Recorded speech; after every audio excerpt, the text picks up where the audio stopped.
کہ کیا ایسا نہیں ہو سکتا کہ عدلیہ جو ہے وہ ہمیشہ ہمیشہ کے لیے اس بات کا فیصلہ کر دے کہ اس ملک میں کوئی آئین اور قانون ہے بھی کہ نہیں.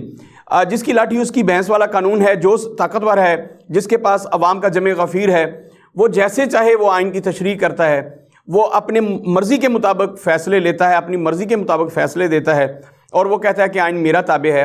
کیا پاکستان میں کوئی آئین ایسا ہے، ایسا قانون موجود ہے جس کے ہم سب تابع ہوں، طاقتور بھی اس کا تابع ہو اور عام آدمی مجھ جیسا وہ بھی اس کا تابع ہو، سارے لوگ اس آئین کی تمام شقوں پر عمل درآمد کریں اور جو آئین کہے اسے منوان تسلیم کر لیں؟ کیا پاکستان میں کوئی ایسا ایک شخص بھی ہے؟ اگر ایسا نہیں ہے تو میں مقتدر اداروں سے اور بالخصوص اپنی عدلیہ سے یہ گزارش کروں گا کہ پاکستان کے آئین کے ساتھ جو کھلواڑ ہو رہا ہے، پچھلے دنوں سے ہم دیکھ رہے ہیں، اب سوشل میڈیا آنے کے بعد عوام بہت باشعور ہیں اور وہ دیکھ رہے ہیں کہ کیا ہو رہا ہے. میں بار بار یہ عرض کر رہا ہوں مختلف لوگوں سے، تمام پارٹیز کے لوگوں سے میں گزارش کرتا ہوں کہ آپ ایک لمحے کے لیے اپنی پارٹی سے وابستگی سے ہٹ کر یہ ذرا سوچئے گا کہ آپ پاکستانی ہیں. اگر آپ پاکستانی ہیں تو پاکستان کا کوئی آئین اور قانون بھی تو ہے، اس کا کوئی دستور بھی تو ہے. آپ آئین پاکستان کے ساتھ کھڑے ہیں یا اپنی پارٹی کے منشور کے ساتھ یا اپنی پارٹی کے لیڈر کے اعلامیے کے ساتھ کھڑے ہیں؟ پارٹیوں کا یاد رکھیے گا، کسی پارٹی کا بھی منشور جو ہے وہ دستور پاکستان کی طرح معطل ہے. پارٹیاں اپنے منشور پر عمل درآمد نہیں کرتی ہیں، اس لیے جو آپ کے لیڈر کا نریٹو ہے اسی کو پارٹی کا منشور سمجھا جاتا ہے. تو کیا آپ کی پارٹی کا لیڈر جو بھی کہتا ہے وہی حرف آخر ہے، وہی پاکستان کا دستور ہے، وہی ہماری قسمت ہے؟ ایک منٹ کے لیے سوچئے گا، آپ مسلم لیگ نون سے ہیں، آپ پی ٹی آئی سے ہیں، آپ تحریک انصاف سے ہیں، آپ کاف لیگ سے ہیں یا کسی بھی سیاسی پارٹی سے ہیں، ذرا سوچئے گا کہ پاکستان کا آئین اور دستور اگر کوئی کسی چیز کا نام ہے تو وہ کہاں ہے؟ کیا وہ پاکستان میں اپنی کوئی شناخت، اپنی کوئی حیثیت، اپنی کوئی اتھارٹی رکھتا ہے؟ اس آئین کی کاپیاں بار بار اسی دستور ساز اسمبلی میں پھاڑ کے پھینکی گئیں، جس دستور ساز اسمبلی میں ہم اپنے ان نمائندوں کو بھیجتے ہیں کہ آپ نے جا کے قانون سازی کرنی ہے. اور اس وقت مجھے دکھ کے ساتھ کہنا پڑتا ہے کہ آئین کی پامالی جو ہے، آئین کی بے توقیری جو ہے وہ سب سے زیادہ اسمبلیوں میں ہو رہی ہے. اسمبلیاں ہی یہ ثابت کر رہی ہیں کہ پاکستان میں کوئی آئین، کوئی قانون نہیں ہے. یہاں جنگل کا قانون ہے، یہاں پر جس کی لاٹھی جس کی بھینس اس کی لاٹھی والا قانون ہے، جس کی لاٹھی اس کی بھینس والا قانون ہے. پاکستان میں کسی پر کوئی قانون لاگو نہیں ہوتا. خان صاحب کے پاس چونکہ عوامی طاقت ہے اس لیے وہ کہتے ہیں کہ آئین وہی کہتا ہے جو میں کہتا ہوں اور وہی آئین ہے جو میں کہہ دوں گا. اور جبکہ حکومت یہ سمجھتی ہے کہ آئین وہ ہے جو ہمارے مفادات کا تحفظ کرتا ہو. میں پاکستانی قوم سے بار بار یہ کہتا ہوں کہ کل کی بات ہے، رانا ثناء اللہ صاحب نے یہ کہا کہ ہم کوشش کر رہے ہیں کہ ڈالر 200 تک نہ پہنچے، 200 کا نہ ہو، لیکن انہیں بھی اس بات کا علم ہے کہ ڈالر 200 کا ہوگا. اس کے بعد مہنگائی کا ایک نیا طوفان آنے والا ہے. یہی لوگ جب اپوزیشن میں تھے تو خان صاحب کو کہہ رہے تھے کہ یہ مہنگائی کنٹرول کرنے میں ناکام ہے، ان سے ڈالر کنٹرول نہیں ہو رہا. اور خان صاحب کہتے تھے کہ یہ سارا کچھ پچھلی حکومتوں کا کیا دھرا ہے، مطلب ان کا نواز شریف کی حکومت سے تھا، نون لیگ کی حکومت سے تھا. اب پھر انہی کی حکومت آ گئی ہے جن کا کیا دھرا تھا بقول خان صاحب کے. اور وہ کہہ رہے ہیں کہ یہ خان صاحب کی نالائکی، ان کی نااہلی ہے کہ 3.5 سال میں وہ کچھ نہیں کر پائے، جس کی وجہ سے ہمیں ڈالر مہنگا کرنا پڑ رہا ہے اور مہنگائی کرنی پڑ رہی ہے اور ملک میں مہنگائی بے کنٹرول ہو رہی ہے. تو سامعین محترم، اگر کوئی پاکستانی، میں مسلم لیگی سے مخاطب نہیں ہوں، میں پی ٹی آئی کے کارکن سے مخاطب نہیں ہوں، میں کسی جیالے سے مخاطب نہیں ہوں، میں کسی تحریکیے سے مخاطب نہیں ہوں، میں صرف اور صرف پاکستانیوں سے مخاطب ہوں. اگر کوئی 10 15 20 پاکستانی بھی میری بات سن رہے ہیں تو میں ان سے مخاطب ہوں. یہ سارا کچھ جن کا بھی کیا دھرا ہے، ذرا سوچئے گا، کیا یہ کھلواڑ آپ کے ساتھ نہیں ہوا؟ یہ مذاق آپ کے ساتھ نہیں ہوا؟ مہنگائی آپ کے ساتھ نہیں ہوئی؟ تو کیا آپ اب بھی وہیں پہ کھڑے ہیں؟ آپ اب بھی پٹواری ہیں، آپ اب بھی یوتھی ہیں، آپ اب بھی جیالے ہیں، آپ اب بھی اپنی پارٹی کے ساتھ کھڑے ہیں.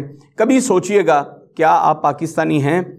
میں بار بار کہتا ہوں کہ ہم شیعہ بھی ہیں، ہم سنی بھی ہیں، اور ہم دیوبند بھی ہیں، ہم اہل حدیث بھی ہیں، ہم سب کچھ ہیں، لیکن ہم مسلمان نہیں ہیں. اسی طرح ہم جیالے ہیں، ہم پٹواری ہیں، ہم یوتھی ہیں، ہم سب کچھ ہیں، لیکن ہم پاکستانی نہیں ہیں.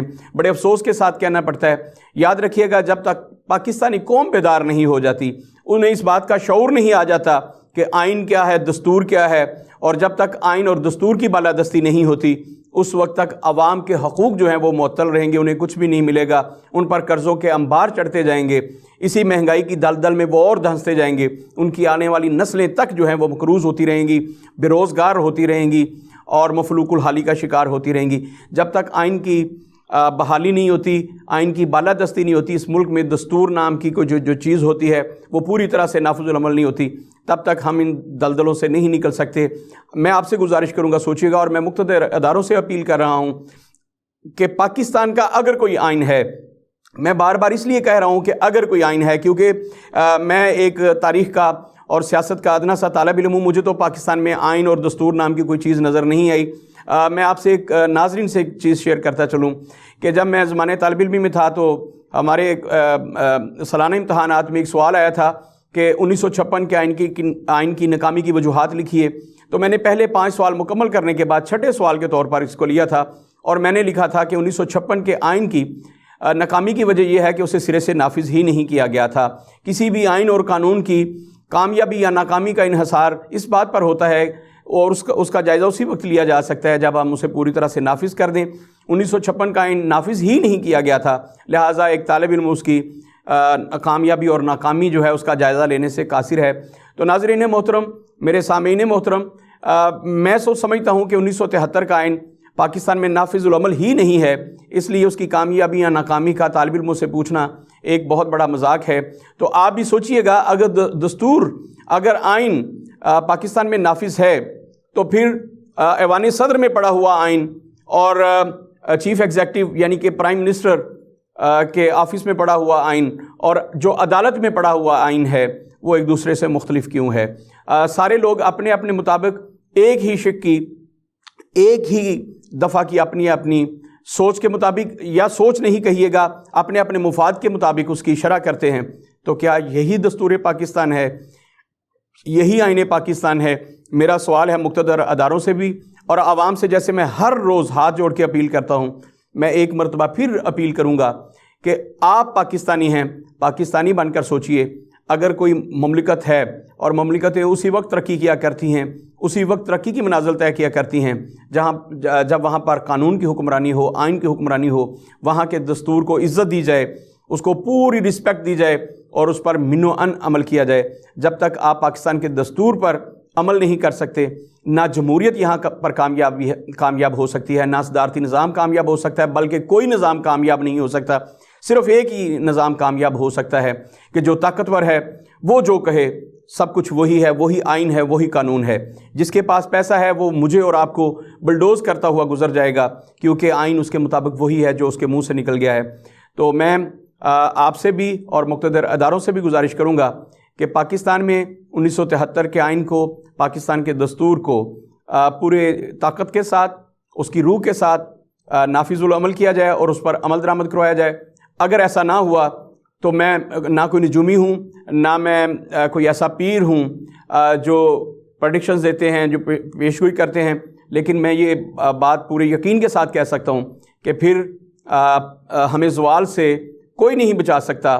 ہماری تباہی ہمارے نوشتہ دیوار ہے، وہ سامنے لکھی ہوئی چیز ہے۔ جس ملک میں کوئی آئین اور قانون نہیں ہوتا، دستور کی بالادستی نہیں ہوتی، وہ مملکتیں بہت زیادہ دیر تک صحیح سلامت زندہ نہیں رہ سکتیں۔ یہ سوالیہ نشان ہے۔ اگر آپ پاکستانی ہیں تو اس پہ سوچئے گا ضرور۔ آپ کا بہت شکریہ۔